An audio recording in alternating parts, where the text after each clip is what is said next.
Did you get it right in its final season? The killer final season of You. I have 118 highlights, and let me just say, these highlights are highlighting. They are highlighting. Without further ado, let's just go ahead and get up into it. Number 1, Joe is back in the US with his own ID. I didn't see that happening, but apparently Kate pulled some strings. That is some boss bitch shit. Number 2, Joe has his son back. Henry, not gonna lie, I thought it was beautiful. Number 3, Anna Kemp playing twins, bitch. It was giving Parent Trap, but I wasn't mad at it. Also, Anna Kemp is fucking great. No one villains like Anna motherfucking Kemp. Number 4, Sing Madeline Brewer, who plays Janine in Handmaid's Tale. Bitch, I literally gagged when I saw her. I really like this actress, and I love her hair. Number 5, Uncle Bob threatening to out Kate for covering up the murder of Reese in London. Uncle Bob ain't shit for that. Santa Claus's twin had some nerve. Number 6, Kate saying without saying that she wanted Joe to off Uncle Santa. Baby, Kate said without saying to do what needs to be done. Number 7, Joe strangles and unalives Uncle Santa and setting it up to look like a suicide. Oh my God, Joe. Number 8, Joe having the realization that he can in fact be his new self, married to Kate, having custody of Henry while also resurrecting his old obsessive murderous self. Oh, Joe, I thought we were past this, babe. Number 9, Henry breaks Reagan's daughter's Gretchen's nose. Now, I wonder where he got that violent streak from. Number 10, Bronte breaks into Joe's secret room. Bitch, do you have a death wish? Number 11, the reason Henry broke Gretchen's nose was because Reagan was running her mouth about love being a killer in front of Gretchen. So sloppy, Reagan. Parents, watch what you say around your kids. Number 12, Reagan calling out Joe and Kate, saying that they were failures as parents. Bitch, once again, nobody plays a villain like motherfucking Anna Kemp. She makes you hate her damn guts. Number 13, Bronte locks herself in the cage in the room in which she had no business being in. Girl, you did it to yourself. Number 14, Reagan coming out at the dinner table saying that she thinks that Kate had Uncle Santa unalived. Bitch, I literally gagged. Number 15, Reagan tells Joe to eat a dick at the dinner table. Bitch, I hollered. I literally hollered. Do you hear me? Anna Kemp is a menace to society, but she ate that line, and you know what's funnier? Maddie laughed at that shit. I cannot. Good night. Number 16, Henry throws a butter knife at Reagan's head. Bitch. The way I hollered again so loudly. He came out of nowhere and nailed the bullseye. This is top tier comedy, and if you didn't find that shit funny, I don't trust you. Number 17, Joe decides to release Bronte from the cage only to find out that she read his writings that he promised Kate he'd burn, which means that Bronte now knows all about Joe and his violent streak. Number 18, Joe, against Kate's wishes, kidnaps Reagan after catching her and her husband Harrison enjoy some sexual roleplay and locks her away in his cage. Number 19, Joe offers Bronte his apartment above Mooney's, which just feels like such a bad idea, Joe, but he clearly likes her. Damn, Joe. Number 20, Joe caged the wrong twin, which means that Harrison was having an affair with Maddie. Number 21, Joe was going to use Maddie's affair with Harrison as a means to keep her quiet, but Maddie ends up clocking Joe's plan to unalive Reagan and what he did to Uncle Santa. Maddie was smarter than I gave her credit for. Number 22, Teddy gets word of previous embezzlement by Reagan, which could give Kate some leverage. Number 23, Joe goes off on Maddie, telling her that Mooney's is his, that many have not made it out of his cage alive, and that she needs to talk. I'm not gonna lie, it was kind of hot. It was kind of hot. I'm sorry, Joe. It was kind of hot. Okay. Number 24, we meet Bronte, aka Louise's ex, Clayton, who reads some of her old writings without her consent at a gathering of fellow writers. He was an asshole, but also Joe learns in this moment that she could be playing him. Number 25, Reagan finds out from security that Harrison was cheating on her with Maddie. So messy. Could you imagine? Kate then uses this moment to regain leverage, threatening to put her business business out in the press if Reagan doesn't leave Henry out of her evil shenanigans. Kate did that. Number 26, Maddie tells Joe that Reagan bullied her into being her surrogate, which is where Gretchen came into play. This family is so messy, girl, I want no parts. Number 27, Joe digs into Bronte, aka Louise's past, and discovers that her mother died of cancer and that she moved to New York to start over. The whole time, she knew about Guinevere Beck and wanted to know more about her, and so Joe told her more, including the fact that they dated. Number 28, Bronte becomes you. Yes, girl, Joe's next obsession has begun and he wants to fuck. Number 29, Kate denies Joe once again of tapping into his darker self. It literally crushed Joe. He wanted her to allow him to unleash the beast again, but she shut it down. Number 30, Reagan goes live on social media as Maddie, coming clean about the affair. Reagan is a menace. Number 31, Joe is frustrated with Maddie not having good acting chops to act like her sister Reagan, so she tells him to kidnap Kate fucking Winslet next time. Bitch. Number 32, Reagan clocks Kate, letting her know that she knows that it was Joe who killed Reese and Uncle Santa, and that she'll be having Uncle Santa's body exhumed. She was on fire. Number 33, Joe intrudes Reagan's home in an attempt to unalive her, but she ends up whooping his ass first. Reagan was ready, bitch. Ready Reagan.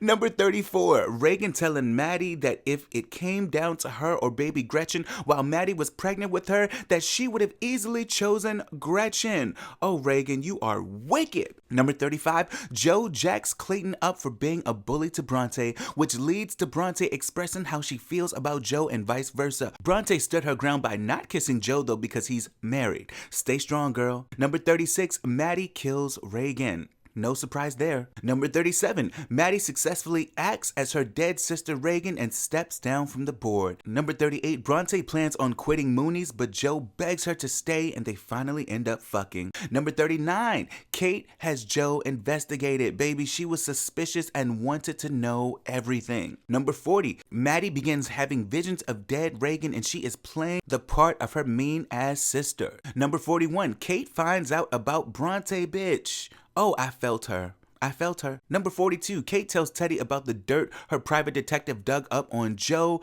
Joe, you in danger, girl. Number 43, Bronte flees, leaving Joe high and dry. We were both confused. Number 44, Joe and Kate have it out, calling each other out for unaliving people in the past, and Kate expresses that she knows about Bronte and demands a divorce. Messy, messy. Number 45, Joe breaks into Clayton's apartment in hopes of finding info on Bronte's whereabouts. While there, he gets a call from Bronte. She told him not to worry about her, but seemed shook. Joe then traces her call and goes to Atlantic Beach to search for her. Number 46, Joe finds Bronte. She explains that she fled because it was getting too real and she never wanted an affair. Joe tells her that she and Kate are divorcing and that Bronte could be the only woman. Number 47, Kate pulls up to Reagan's house wanting answers. Poor Maddie, she fought and stalled for as long as she could before telling Kate that she unalived Reagan because of Joe and that it helped her realize how much trauma Reagan caused her to endure.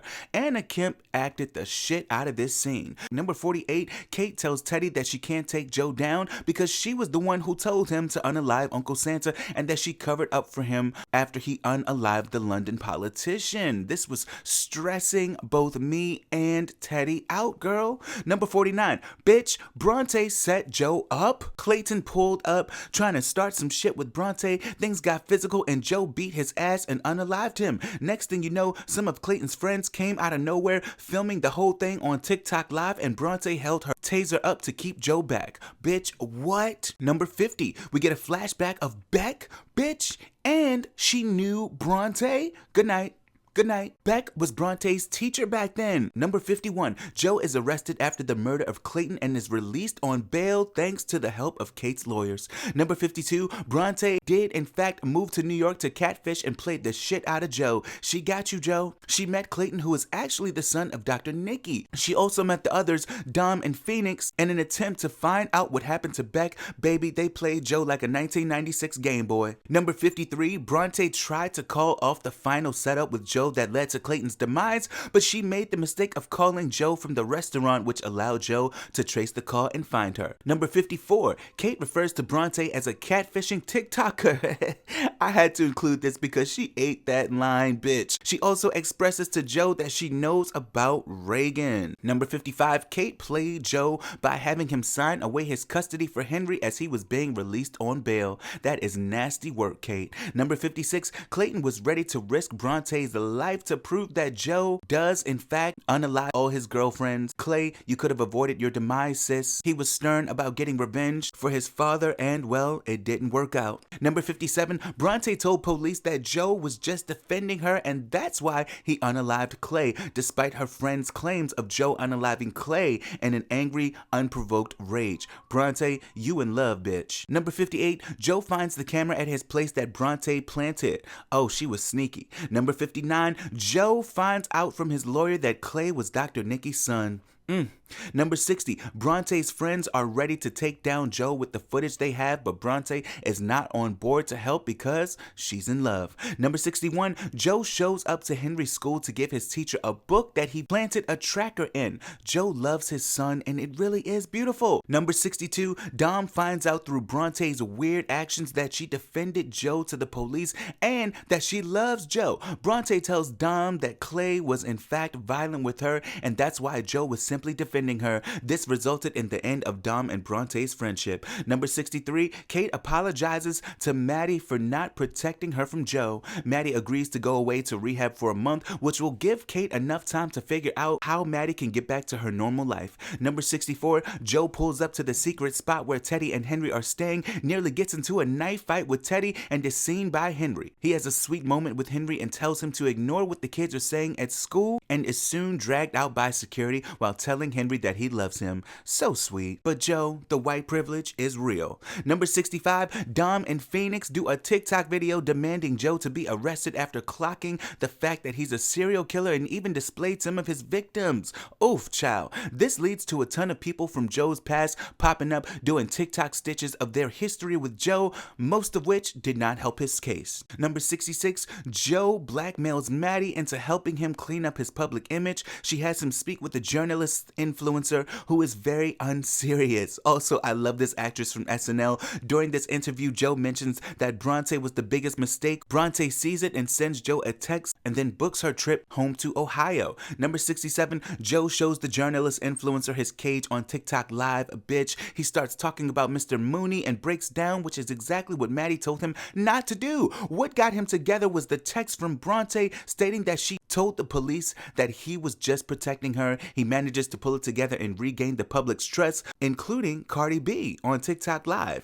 Number 68, Bronte is damn near kidnapped because Joe's TikTok's interview got straight men all riled up over Bronte catfishing him. Thankfully, Joe was his usual stalker self and saved her. Number 69, Kate takes Henry to London where she then pays a visit to the woman she framed for the politician's murder, Nadia. Kate wants her help to take Joe down. Number 70, Joe now has Bronte back in his life in his apartment. They clear the air and Bronte tells Joe everything. Number 71, Kate is informed that Joe is the Eat the Rich killer and that she ended up falling into his trap. Number 72, Maddie was in heat and jumped Harrison's bones and was supposed to be still acting like Reagan, but slipped up. Harrison knew that she was Maddie and demanded to know where Reagan was. Number 73, Joe and Bronte get to a good place and then he shows her that he kidnapped her almost kidnapper and locked him in his cage. Joe is a fool for this. Number 74, Madison knocked Harrison out after he found out who she was and called for Joe's help.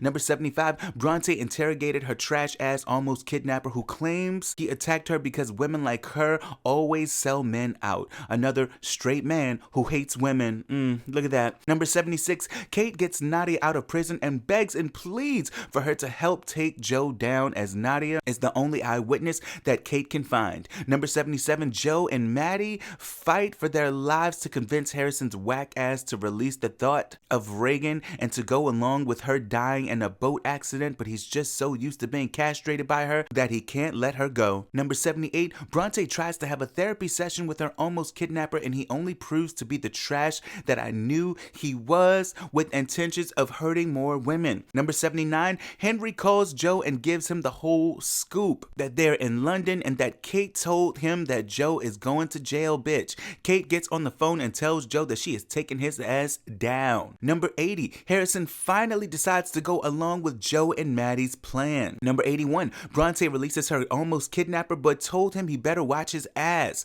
She and Joe then have an honest heart-to-heart that entails Bronte locking herself in the cage and answering Joe's questions honestly. But bitch, Joe then decides that he trusts her enough to lock himself in the cage to answer the questions. He expresses that he enjoys killing, but that he's never killed anyone innocent. Bronte tells him that he doesn't need to kill to earn love. She assures him that she's not going anywhere and gets through to Joe. It was kind of beautiful, I'm not gonna lie. They then fucked in the cage. Number 82, Joe FaceTimes Kate saying how free he is. She tells him that he is a serial killer. He tells her that at least he's never unalived any children and hangs up, and Nadia heard it all. Number 83, Joe unalives Dane, saying that he doesn't have to kill to love, but if he does, at least Bronte won't leave him for it. Joe, you're sick. Number 84, Kate tells Nadia that they have to unalive Joe. Girl, it's getting nasty. Number 85, Joe frames Harrison and Maddie for the murder of Reagan, bitch. Nasty work. He did it in hopes of drawing Kate and Henry back to New York. Number 86, Joe plans to propose to Bronte. Number 87, Bronte lands a meeting with the publishing company with the help of Joe. Number 88, Kate locks Joe out of the bank accounts, girl, out of Mooney's, out of his apartment. I mean, she's fucking him over. Number 89, Kate turns Lockwood over to Teddy. He's fearful for Kate's life, however. Number 90, Bronte lands a book deal with the condition that she writes a novel of her and Joe's love story. Number 91, Joe attempts to unalive Kate and follows her into a garage only to find out that it was a decoy. He's drugged and locked into his own cage. He wakes up to Kate and Nadia. Oh girl. Kate tells him that she wants a confession for framing Maddie and Harrison and that she'll even allow him to flee to an island and start a new life. If he doesn't comply, however, they will chemically suffocate his ass. Number 92, Kate and Bronte meet face to face at Joe's apartment. Kate told Bronte that Joe unalived a lot of people and Bronte clocked Kate and said that she knew it too and still married him. Kate tells her that she has 10 minutes to take everything she wants before having her arrested for trespassing. Number 93, Nadia expresses to Joe how he ruined her life. Joe is smooth because he always finds a way to relate to you, but Nadia ain't having it and instead reveals that Marion is alive? Bitch, the way I gagged. What? She look good as hell too. She do. Number 94, Marion goes off on Joe and breaks out of the Joe spell of manipulation. She clocked his ass and called him an abuser and assures him that he's gonna die in this cage. These women were acting. Number 95, Marion comes across Bronte, who is shocked that Marion is alive. Marion attempts to talk some sense into Bronte and it appears that she got through. Number 96, Nadia has had enough of Joe's shit and wants to go ahead and shoot him. They never plan to release Joe. Kate won't allow Nadia to shoot him as they need to stick to the plan. Number 97, Nadia and Kate go upstairs to talk and we discover that Joe hid a key to his cage in his arm. Joe, I'm tired. Number 98, Kate sends Marion and Nadia away and assures them that she will unalive Joe. Number 99, Maddie is released from prison because Harrison confessed to the murder of Reagan and now Maddie is ready to burn Mooney's down. Bitch, this is a lot. Number 100, Joe shoots Kate, knocks her out and chases Maddie up the stairs, but she manages to lock him in and attempts to burn down Mooney's.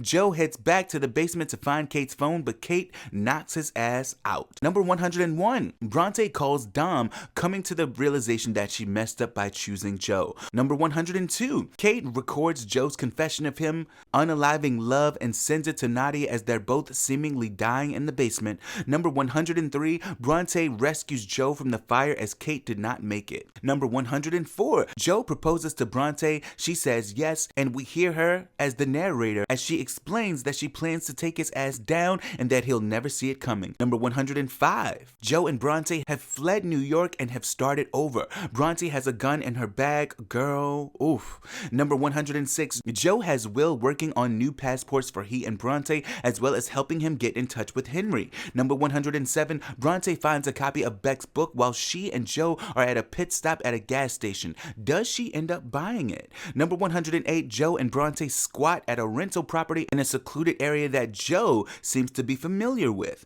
Number 109, Bronte loves to be loved. Joe takes her on a boat out on the water and tells her that she's at the center of his universe, and well, she loves it, despite knowing who he is. But can you blame her? That's a smooth man. Number 110, Joe and Bronte make it to the bedroom, ready to fuck. Then she pulls out the piece and demands to know how Joe unalived Beck, bitch. A moment. She did, in fact, buy Beck's book and points out Joe finished writing it for Beck. She wants him to redact the parts that he wrote in Beck's book. Number 111, Joe gets in Bronte's head, telling her that she needs him and that no one will ever love her after him. The manipulation was real. Number 110, Joe speaks with Henry thanks to Will, and bitch, this scene has me weak. Teddy told Henry what Joe did to Kate, and Henry said that Joe was the monster in his room. Oh, they both sobbed. Wow, this scene, bitch, it got me. Number 113, Bronte plans to call the police to end this with Joe once and for all, but he doesn't go down without a fight. They scuffle over the gun and he ends up shooting her in the midsection. She gets back inside to the phone and calls the police, but Joe interrupts the call. They're now outside and Joe admits to being the one who broke her ankle. He continues to manipulate her and they have the fight of a lifetime until Joe seemingly drowns Bronte in the lake. Number 114, Joe didn't finish the job. Again, just like with Marion, Joe did not finish off Bronte. She's holding him captive in the woods until the police show up. She doesn't want to kill him because she wants him to face everything he's fucking done. Good for you, sis. And to die alone. She blew his dick off. Oh yes, she shot that thing off, girl. And police show up and takes Joe away with his bloody penis. Number 115, Joe has his trial and is finally convicted. Number 116, Kate survives. Kate is alive and I was happy to see it. I thought she was a goner for sure.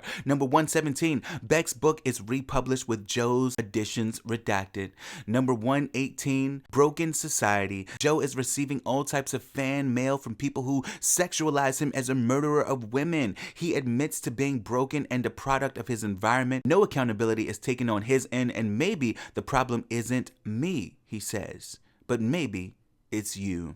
Now, I really do think that this was one of the best seasons of You. It was definitely better than the last couple seasons. I thought it was well done. I'm glad that justice was finally served. Of course, the writers make you fall in love with Joe, but at the end of the day, this motherfucker needed to go to jail. And kudos to Bronte for standing her ground. Kudos to all these strong-ass women for standing their ground and taking this man down. What a great final season. What a great series overall. I'm certainly gonna miss it. Let me know what you thought about it in the comments.